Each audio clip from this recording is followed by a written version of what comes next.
Her true story from Indiana.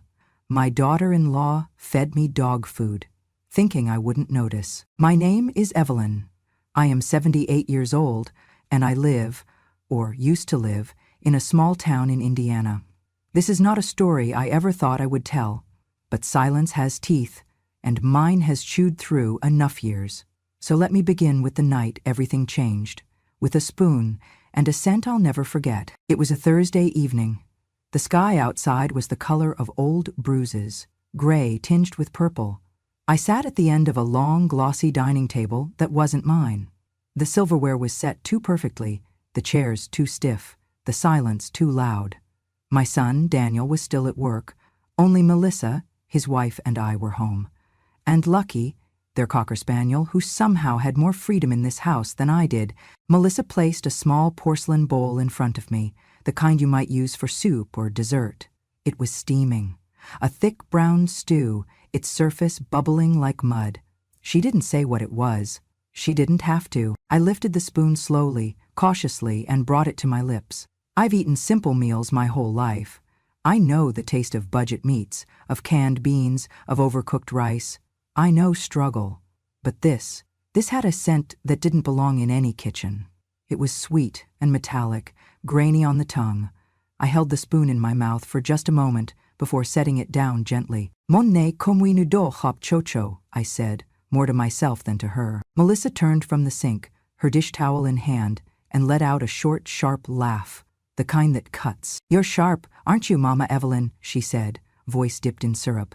You're too sensitive, Mom. It's no different. Then came the line, the one that would etch itself into the inside of my skull like a carving on old stone. Mom lives off us, so eating the same as Lucky is also equal. I didn't say a word. I didn't flinch. I didn't even blink. I simply looked down at the bowl again, then across the table where Lucky's bowl, ceramic bone-shaped, was half dull of the same brown mush. Melissa didn't sit to eat with me. She never did. She always claimed she'd already eaten or that she was on some kind of cleanse, but I noticed how she cooked only when Daniel wasn't home. Meals that were hot but heartless, always just enough to keep me from complaining, never enough to feel full. I had moved in with them 3 months earlier, after a fall that left me with a cracked hip and a shaking hand. I needed help, or at least that's what my doctor said. Daniel offered, insisted even, that I come stay with them, just for a while. Melissa had smiled, agreed, said they'd make it work. I should have known from that first smile, too wide, too white, that something inside her was rotten. But I said yes, because I didn't want to be alone in that house anymore. Not since Harold passed. That first night, Melissa gave me the guest room, barely big enough for the twin bed and the dresser I'd brought from home. No curtains, no pictures, no warmth, just walls and the faint smell of bleach. She smiled again as she showed me in. It's not much, she said, but it's better than a nursing home, right? I wanted to believe she meant well, even when she forgot to pick up my medication, even when she told her friends I was a little off and probably didn't remember much, even when she started locking the fridge at night. But that dinner, that was different. I sat there for another minute, staring at the bowl. I picked up the spoon again and stirred the stew slowly, watching how it clung to the silver like glue. I glanced over at Lucky. He licked his lips, wagging his tail, eager for more. Melissa leaned on the counter, checking her phone. "Eat up, Mama Evelyn," she said without looking. "It's organic." I forced a smile. Of course. And I did eat. 1 bite, 2, enough to keep her from noticing the rest would be flushed away later, buried under tissues in the trash. I knew better than to fight in her arena, under her rules, without a plan. After dinner, I went to my room, closed the door, and sat on the edge of the bed. My hand was shaking again, but not from age this time. From something colder, something older, something I hadn't felt since I was a girl. That night, I didn't sleep. I listened. I listened to the click of her phone as she texted in the kitchen, the thump of Lucky's paws on the hardwood, the low hum of the refrigerator, still locked. And when the house was finally still, I tiptoed out in my socks, clutching my phone with both hands. In the trash bin under the sink, I found what I was looking for. A torn open cardboard case marked Dog Gourmet Meals, Bulk Order. Under it, empty cans, label peeled, but one still intact. A barcode. A name I didn't recognize. I didn't take the can. I took a photo. I went back to bed, and I didn't cry. Not that night. I had a plan. I laughed with her, just a soft chuckle. Empty, but polite. The kind you give when you want to stay invisible. Melissa leaned her head back, clearly pleased with herself. The joke wasn't funny, but it wasn't meant to be.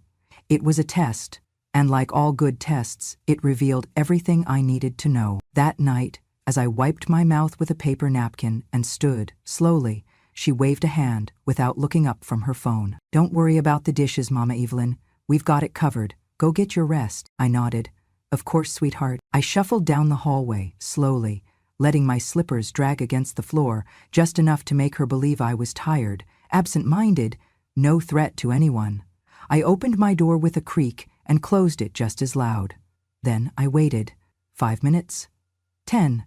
I slipped back out once her laughter faded into the living room. Quiet as dust, I walked into the kitchen and pulled the trash bin from under the sink. The top layer was fresh, paper towels, a tea bag, and avocado peel. But I dug gently beneath, and there it was again. The cardboard box I saw the night before. The branding was ridiculous. A gold-foiled font over fake wood-grain background. Dog gourmet meals. All flavor. And tucked inside the box, 4 empty cans. One still had the label intact. I didn't need to steal it. I just needed the barcode. I held my phone low and snapped the photo. Flash off. Sound muted. I took another, this time with Melissa's monogrammed dish towel in frame for good measure. I didn't feel fear, just a slow, steady heat under my ribs, like an engine warming up. Back in my room, I plugged my phone in and opened the photo gallery. The can was clearly marked, not for human consumption. Ingredients listed things I couldn't pronounce, meat byproducts, chemical preservatives, synthetic flavors. But what stood out most was the note beneath the ingredients. Intended for canine use only. Not suitable for elderly care or assisted living. That part hit like ice down my spine. I sat down, held the phone in both hands, and let the silence fill the room again. I was no stranger to humiliation. Life had fed it to me in doses, slow, persistent ones, but never like this. Not from inside my own family. Melissa had made it clear from day one that I was an inconvenience. She never said it aloud, not directly, but her eyes rolled when I asked for help with my pillbox. Her sighs were sharp when I took longer in the bathroom. She never made space for me on the couch. She never called me Mom, only Mama Evelyn. Like a character in a play she resented being cast in. I'd seen it before, in neighbors, in church friends, in women like me, widowed, aging, moved in with children, thinking it would bring comfort, only to find themselves erased. Polite neglect at best, open cruelty at worst. But she'd made a mistake. She thought I was stupid. I smiled to myself in the dark. The next morning, I forgot my cane in the living room.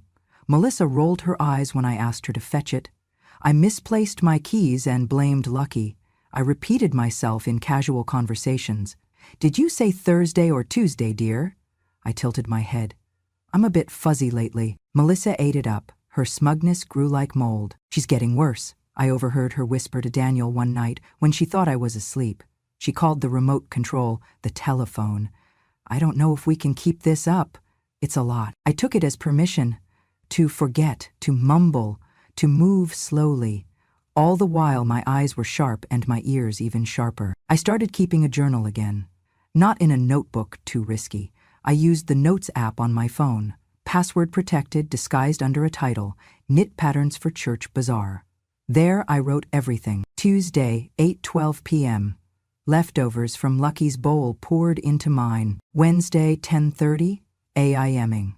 Melissa told Daniel I was paranoid because I asked about where the bread was. Thursday, 6:47 p.m. Found another order confirmation email, open on her tablet. PetSupplyDeluxe.com, recurring order. Took photo. Each entry felt like reclaiming a piece of myself. Not revenge, not yet. Just proof. Because women like me, we don't get believed when we speak. We get called senile, dramatic, bitter, but no one argues with facts. One morning, Melissa made me breakfast. oatmeal that tasted faintly of aluminum. She smiled as she set it down. "How is it today, Mama Evelyn?" she asked, toned saccharine. "Oh, it's lovely, dear," I replied. "Just like the kind we had in the army." She blinked. "You were in the army?" I smiled wider. "Oh, no, I must be confusing it with something else. My memory, you know." She laughed. "Right, happens." Then she walked away, not noticing I hadn't taken a single bite. That week I ordered a backup phone. Paid for it with my own bank account, an account she didn't know existed. Had it delivered to the corner pharmacy under the name of an old friend. I picked it up when Melissa was out getting a facial. It was time to tell someone, and I knew exactly who. That night, I waited until she went to bed. Then I opened my hidden phone and dialed a number I hadn't used in years. 3 rings. "Hello?" A young male voice answered. "Caleb," I said softly. "It's Grandma Evelyn." He paused. "Grandma? Everything okay?" "No, sweetheart," I whispered. "Not exactly." There was a beat of silence. Then, "Where are you?" "With your Uncle Daniel and Melissa. Is something wrong?" I took a breath, steadying my voice. "She's feeding me dog food, Caleb, and she thinks I'm too old and too stupid to notice." By the time I ended the call with Caleb, my heart was still thudding, not with fear, but with focus. I hadn't heard his voice in nearly a year, not since his graduation. He'd always been the quiet one at family dinners, polite, but perceptive, the kind who watched before he spoke. Now he was a second-year law student at Indiana University, and my last hope. "I'm coming this weekend," he'd said before hanging up. "Don't tell anyone I called, don't do anything different, just wait." And I did. But I didn't sit idle. That same night, I took out the photo of the barcode from the trash and uploaded it to my computer. I may be old, but I'm not helpless. 40 years of running a kitchen had taught me more than just recipes. It taught me how to research suppliers, how to verify labels, how to read between lines written by people who thought housewives were stupid. I entered the barcode into a lookup site and pressed search. The result came back instantly. Gourmet dog meals, chicken and peas, bulk pack, 24 cans, and waiting under the inn. Not for human consumption, pet use only.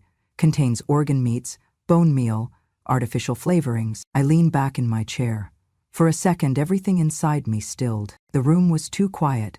The air smelled faintly of citrus and bleach. Melissa had been cleaning earlier, or pretending to. I stared at the screen, willing myself not to feel the sting behind my eyes.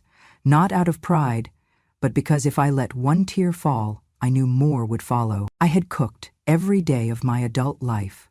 My hands were marked by burns and calluses, memories of roasts, stews, and late-night birthday cakes. I'd fed a family through layoffs, through winter storms, through illness. I knew the weight of a meal made with love and the cruelty of a meal made to humiliate. And this wasn't just neglect. This was degradation. I saved the search result. Then I went further. I looked up the supplier, PetSupplyDeluxe.com, public-facing site. Melissa had an account. I knew because I'd seen the tab open on her tablet. I clicked through her recent order history. She hadn't logged out. There it was, recurring order. Gourmet dog meals, chicken and peas, monthly bulk subscription. Order date, last Monday. Shipping address, my son's home, the home I'd helped pay the down payment for 20 years ago. I clicked on the invoice and read it line by line. She was spending more money feeding me dog food than it would cost to make a pot of real stew. That was what stopped me cold. It wasn't frugality, it wasn't ignorance, it was intentional. Melissa didn't want me cared for. She wanted me degraded. I closed the laptop gently, as if I could muffle the noise of what I had just uncovered. But there was no quieting it now. The next morning, I acted the same as always. Let her brew her cold tea and scroll Instagram in the kitchen. Let her pass me a bowl of something gray and say, "Bon appetit, Mama Evelyn." I smiled. "Smells delicious." And I took one bite. Just one. She never noticed how I folded the rest into a napkin later and dropped it into my purse. I took it to the pharmacy down the street. A friend of mine, Marcy, worked there. She used to be a nurse before she semi-retired. "Can you do me a favor?" I asked her, unwrapping the napkin. "Tell me if this is what I think it is." She frowned, leaned in. "Where'd you get this?" Melissa cooked it. Her face changed. "Evelina? This smells like dog food." "Need more than that. I need confirmation." She nodded slowly. "Let me make some calls." By evening, she'd gotten back to me. "It's exactly what you think it is," she said. "It's a high-protein canine meal, common with people who feed their dogs like royalty, but it's dangerous for human consumption, especially for someone your age. Too much sodium, too many preservatives. Evelyn, this isn't just wrong, it's illegal. I nodded. Good. Marcy blinked. Good, because I'm not done. Not yet. That night I called Caleb again, told him what I'd found, what Marcy had said. He was quiet for a long time on the other end. Grandma, he finally said, we can take this to court. I don't want a court, I said. Not yet. I want them to know what they've done. I want them to feel it. He understood. Maybe better than I did. Then we need documentation, photos, records. And we need a moment when everyone's watching. I'll make sure they're all there, I said. He laughed softly. Of course you will. Friday came fast. Melissa was in high spirits. Daniel's parents are coming over for dinner this weekend, she said. You'll stay in your room, okay? It's just easier that way. I smiled. Naturally, I spent that day gathering everything.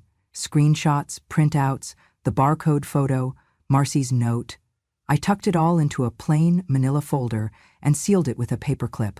I labeled it Photos Family Trip, 1996, so no one would bother to open it early. When Saturday arrived, so did the family. Daniel's sister, her husband, cousins, everyone. Melissa loved playing hostess. She wore a silk blouse and spritzed air freshener like perfume. She made lemon chicken, her one real recipe. Everyone oohed and awed, and when dinner began, I sat at the very end of the table, just like always, in the chair that didn't match, with a napkin that was paper, not linen. I looked at the plate she gave me, plain pasta, no sauce, and I smiled. Halfway through the meal, I tapped my spoon against my glass. Excuse me, I said, my voice quiet but clear. Everyone turned. Melissa froze. I brought a little photo album, I said, just something I found when organizing my things. Would you all mind if I shared? Daniel shrugged. Sure, Mom. I opened the folder, laid the photos on the table, one by one, the barcode, the supplier's invoice, the ingredient list, Melissa's order history, Marcy's signed note, and finally, the label, not for human consumption. The silence was deafening. Melissa's mouth dropped open. Daniel's face drained of color. I sat back, calm, full. I've eaten worse in my life, I said, but never with less love. After the silence fell like a curtain over that dining room table, after the photos had all been laid bare like dirty laundry on the fine china, I didn't say another word. I just gathered my folder, stood up slowly, and walked back to my room. I didn't slam the door. No need to. Truth slams loud enough on its own. That night, as I lay awake in my bed, I stared at the ceiling fan spinning above me, slow and steady like my thoughts. I heard whispers down the hall. Daniel's voice, frantic and low. Melissa's sharper, defensive. Doors opened and closed. Footsteps stormed across floors that used to be mine. They didn't knock. I didn't expect them to. At 3:47 a.m., I picked up my hidden phone, the one Melissa didn't know existed, and scrolled through my contacts. Aaron IU Law was saved near the top. Not Caleb this time. Not the quiet one. Aaron was the oldest of my grandchildren, a third-year law student at Indiana University, Bloomington. Sharp, headstrong, and fiercely protective of family, especially me. He used to come over every summer when he was little, and he always called me my best grandma, even though he had 3. I tapped Cole. He answered on the second ring, his voice groggy. Grandma? Aaron? I said quietly. I need your help. He sat up instantly. I could hear it in the shift of his breath. What happened? So I told him. I told him about the bowl, the barcode, the dog food, the way Melissa smirked while I swallowed shame disguised as supper. I told him how Daniel had looked away, how the house I once helped pay for had turned into a silent prison. I told him everything. Aaron didn't interrupt once. When I finished, he exhaled slowly. I'll handle this, Grandma, he said. Just let me handle it. I smiled. I trust you, Aaron, but I want it done my way. He paused.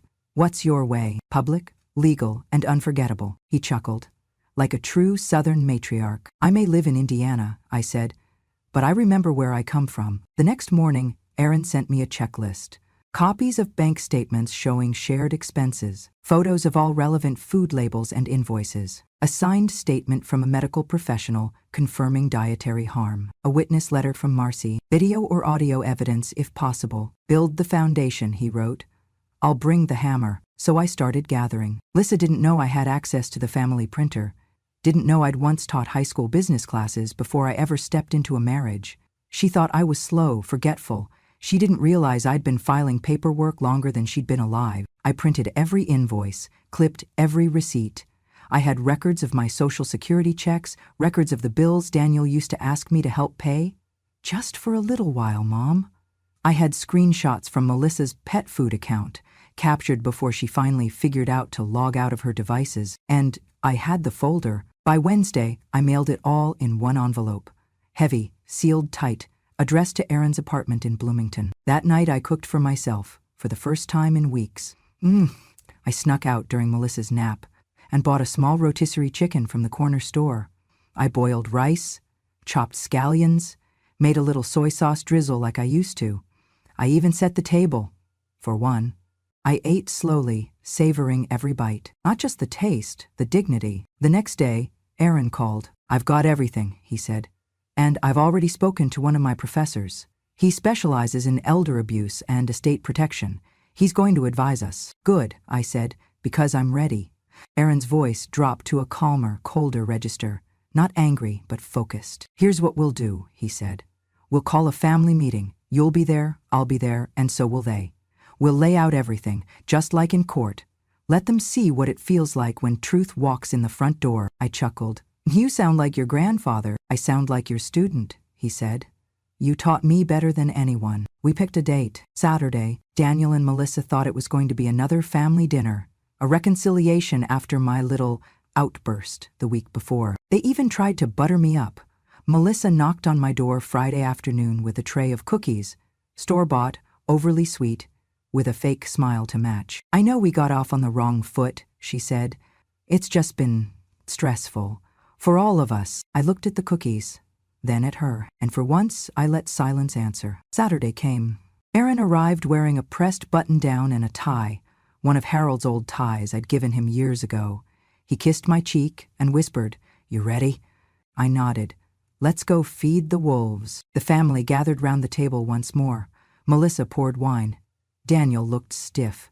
Everyone tried to pretend this was normal. Then Aaron stood. He reached into his satchel and pulled out the folder. Not mine, his, and from it he began to read. First, the evidence. Invoices, photos, proof of non-consumable dog food fed to a human. Then the testimonies. Marcy's letter, a preliminary medical statement, and bank records showing I had supported their household for months without acknowledgement. Melissa's face went pale. Daniel rubbed his temples, and Aaron's voice, calm and firm, delivered the final blow. "This is a textbook case of elder neglect, humiliation, and willful deception. If this goes to court, we have enough for a civil suit, and depending on the prosecutor, potentially criminal charges." Melissa stood suddenly. "You're threatening us?" Aaron didn't flinch. "No," he said. "I'm informing you, Grandma's not alone. Not anymore. And neither was I." After that Saturday meeting, things didn't explode like some courtroom drama on television. No one flipped the table. Melissa didn't cry. Danielle didn't apologize. They sat there, tight-jawed, exposed, but defiant. But the silence that followed wasn't victory for them. It was a warning shot. And Aaron wasn't done. "Now we build the rest," he told me on the porch the next morning.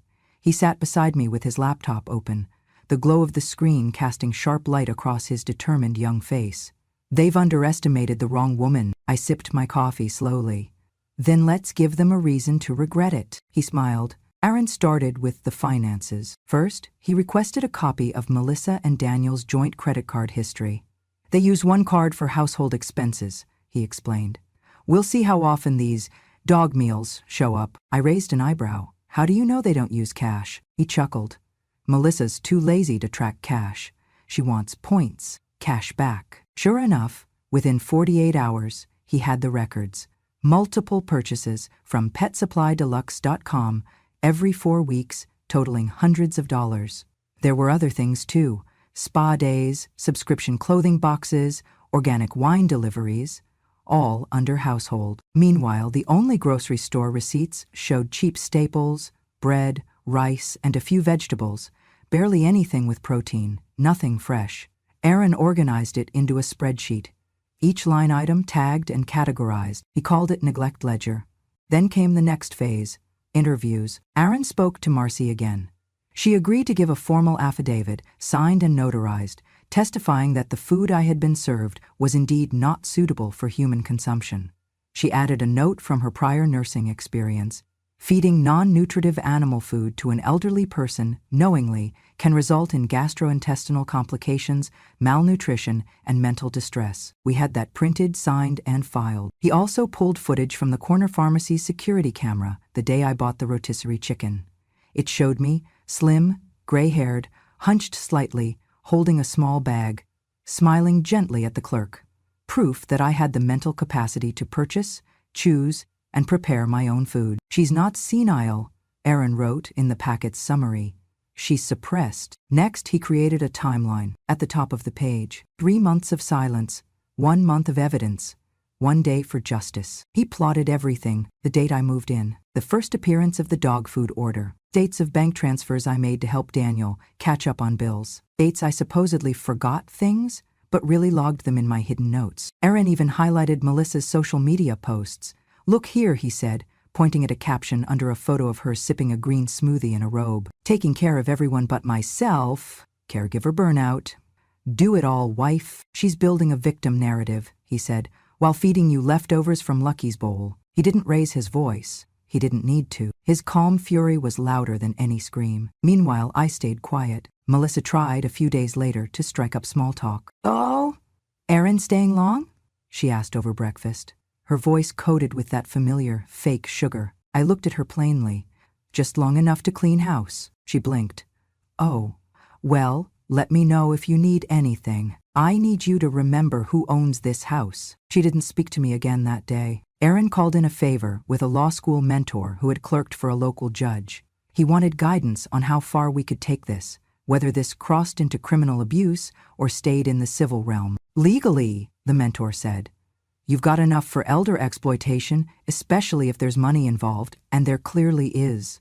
Don't underestimate the weight of humiliation. Juries remember that." By the end of the week, Aaron had compiled a binder. It was thick, labeled clearly, Evelyn Harris, v. Melissa and Daniel Harris. Documentation pack.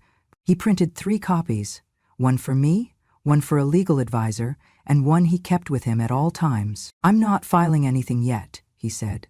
"That's your call, but they need to know we can. Anytime." I nodded.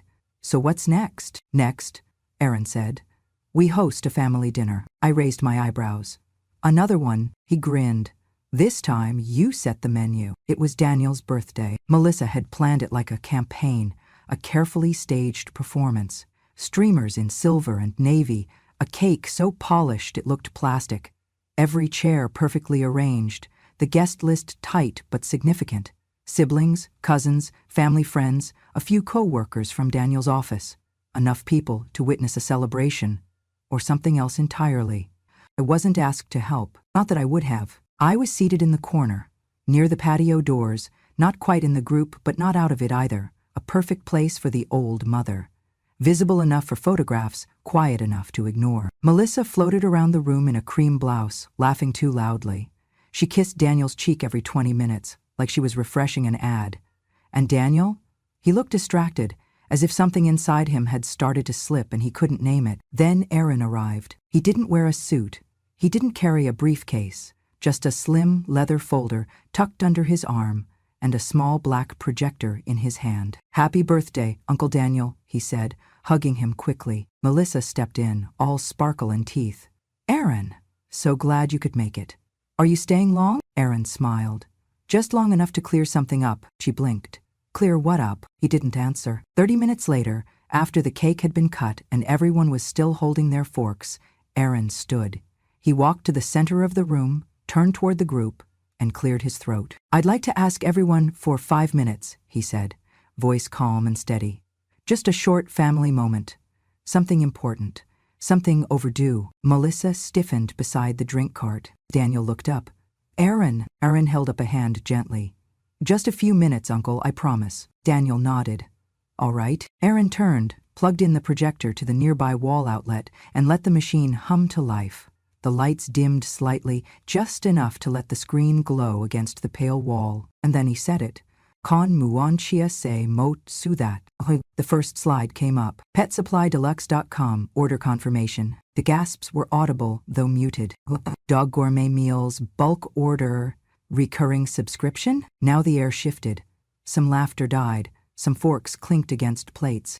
Scan of the ingredient list. In bold red, not for human consumption. Then a photo. Sitting at the dining table, in front of the same bowl, beside Lucky's. The room fell completely still. I've been working with my grandmother for the past month, Aaron said, turning to face the guests. Collecting evidence, documentation, witness statements, medical opinions, financial records, all pointing to one truth. For weeks, months in fact, my grandmother was knowingly served pet food by Melissa Harris. He said her name slowly. Carefully, like a verdict. Melissa stood up, face flushing crimson. This is disgusting. This is a birthday party. Aaron didn't blink. So was the day she took the first photo of that barcode in the trash. The first night she smelled something off in her stew. The first time she noticed that Lucky's meals looked more appetizing than hers. People began to murmur. My daughter-in-law's sister covered her mouth. A cousin whispered to Daniel, whose face had gone ashen. Aaron continued, undeterred. I know what some of you may be thinking. It's not that serious. Maybe it was a mistake. But it wasn't. Here's the credit card statement. Monthly purchases from the same supplier. Over $200, 0 cents worth of dog food ordered and served under the guise of organic meals. Meanwhile, the only groceries bought were enough for 2 adults. Click. Photos of their fridge. Sparse. Lifeless. The fridge was locked some nights, Aaron said quietly. With a code. Only Melissa knew it. Click. A signed letter from Marcy, displayed proudly. Confirmed non-human grade food being consumed. Documented physical risk to a 78-year-old patient. Melissa stepped forward. You're twisting things. She eats whatever we eat. She's confused all the time. Aaron held up one hand, then turned to me. Grandma, have you ever been diagnosed with memory loss or dementia? I stood slowly, met his eyes. No, sweetheart. Do you take care of your own finances? Yes. Do you remember what you had for dinner 2 nights ago? I smiled faintly. Frozen chicken patties, microwave corn, 1 bite of what was in my bowl, then I flushed the rest. Just like I did the night before. And the night before that? A silence heavier than cement settled over the room. Melissa's hands balled into fists. You're making her look like a victim. She's old. She forgets. Aaron looked around the room. She didn't forget. She remembered everything. She pretended to forget, to survive long enough to gather proof, because that's what strong women do when they're cornered. They wait, and then they speak.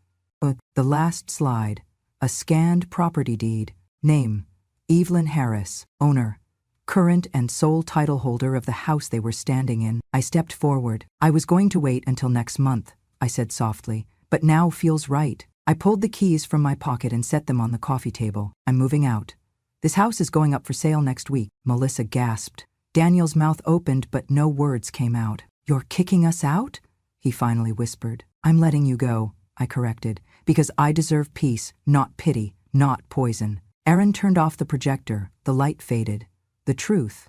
No one clapped. No one cried. They just sat in the mess they made. I stood up. My knees weren't as quick as they used to be, but they held steady under the weight of 78 years. And a truth finally spoken aloud. In my hand was a key. One I had kept in my apron pocket since the day Melissa started locking the fridge at night. It had stayed warm against my hip, like a promise. And now? It was time to deliver. I took 2 steps forward, heels tapping gently against the tile. Daniel's birthday cake sat untouched, frosting glossy, candles unlit. Melissa's eyes followed my movements, sharp and narrow like a cat cornered. Daniel stood behind her, pale, stunned into silence. I placed the key on the coffee table, deliberately, clearly. Then I looked around the room at every face. Family who had once hugged me out of obligation, who had forgotten I had once carried them as babies, cooked for them, prayed for them, and I said the words I had been holding in my chest for far too long. I'm leaving, and I'm taking the house with me. The gasp came first from Melissa's sister. Then Aaron stepped up beside me, holding the folder of documentation like a quiet flag of war already won. Melissa shook her head. You? You can't do that. This is Daniel's home, our home. I turned to her, calm, Gentle, devastating. It was never yours, sweetheart. It was mine the day Harold and I put our names on that deed. And after he died, it stayed mine. I just never felt the need to remind anyone. Until now. Daniel finally spoke, voice barely audible. Mom, where will you go? I looked at him. My son. My only child. I had changed his diapers, rocked him through chickenpox, packed his lunch every day until college, and yet he had sat silent while his wife served his mother humiliation on a porcelain plate. I'll go somewhere that doesn't smell like bleach and secrets, I said softly. I'll go where the door isn't locked when I need a glass of water, where I can eat food meant for people, where silence isn't served. Aaron nodded to me. I already found her a place, Uncle.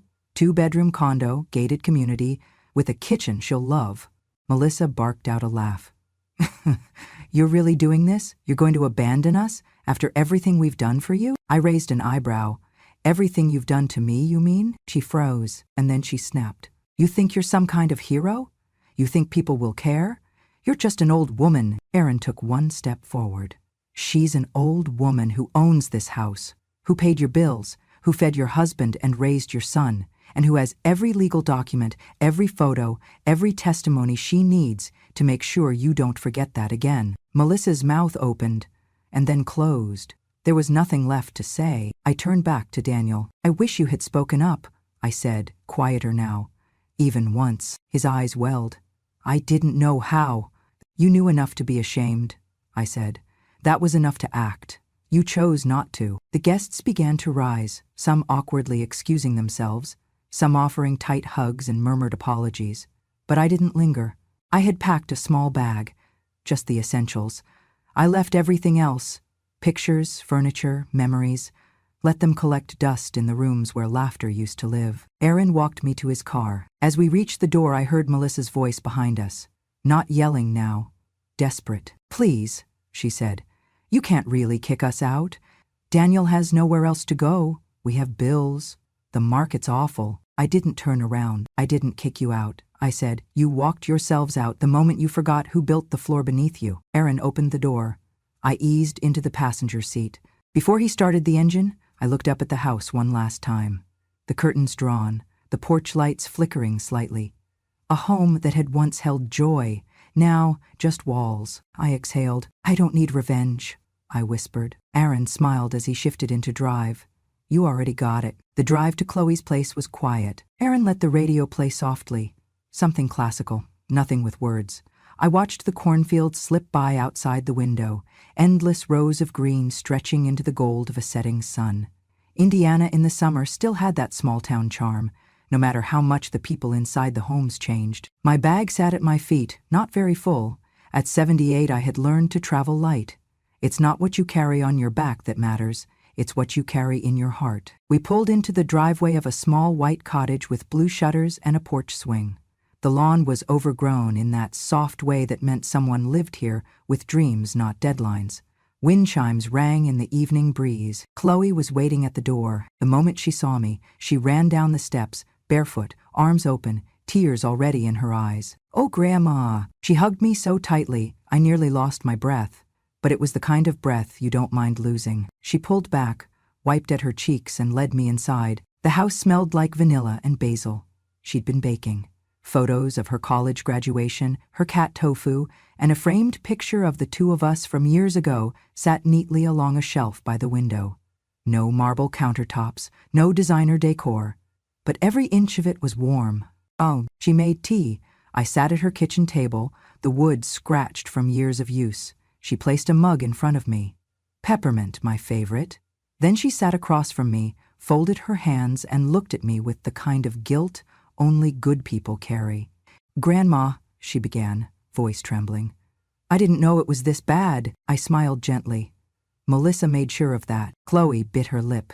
I knew she wasn't good, but I thought you were okay. You were always strong. You were always smiling. I reached over, placed my hand over hers. Smiling doesn't mean it doesn't hurt. It just means you know the pain isn't where it ends. She burst into tears. I'm sorry, she choked. You deserved a better life. You sacrificed your whole life. I was too weak. I couldn't fully protect you. I squeezed her hand. Bakong kan duok balve, Chloe. Bakhan duok langa. She wiped her eyes with the sleeve of her sweater. I hear you now, Grandma, she said softly. I hear everything, loud and clear. We sat there in silence for a while, just breathing together. It wasn't the kind of silence that hurts. It was the kind that heals. Later that evening, she showed me my room. The sheets were fresh and tucked tight. A small bookshelf held gardening magazines. By the window, there was a basket of yarn and knitting needles. Nothing fancy, but everything was placed with care. Not expensive, just full of heart. You really made all this for me? I asked. She nodded. I started getting it ready the moment I found out what was happening. You're safe here now, I promise. And I believed her. That night, I stood by the window and looked out at the quiet street. There were no footsteps pacing outside my door. No locks on the refrigerator. No hushed voices plotting behind thin walls. Just the sound of wind in the trees and the gentle ringing of wind chimes. I picked up my journal. My real one this time, not the digital file hidden on my phone, and began to write. June 16th. I left the house I built with Harold. Except the shame they tried to feed me. I left, but I didn't lose. They lost the right to say my name without flinching. Later, Chloe peeked in before going to bed. Need anything, Grandma? I shook my head. Just this. She walked over, knelt beside my chair, and rested her head gently on my lap, just like she used to when she was 5 and couldn't sleep without my humming. You're not losing your mind, she whispered. I smiled and stroked her hair. No, sweetheart, I never was. I was just waiting for the right moment to remember everything for them. 3 weeks later, I received a letter from Daniel. No return address. Handwritten. Bob, I don't expect you to forgive me. I'm not sure I deserve that. I let Melissa take too much control. I let fear turn me quiet. You raised me better, I know that now. Aaron showed me the evidence. Everything you kept track of, everything you lived through. I'm ashamed, but I'm also proud. Proud of you, and I'm sorry. I folded the letter and slipped it into the back of my journal. I never wrote him back. Some apologies are best answered with silence. As for Melissa, Aaron told me she moved out 2 weeks after I left. Quietly. No big post online, no motivational quotes.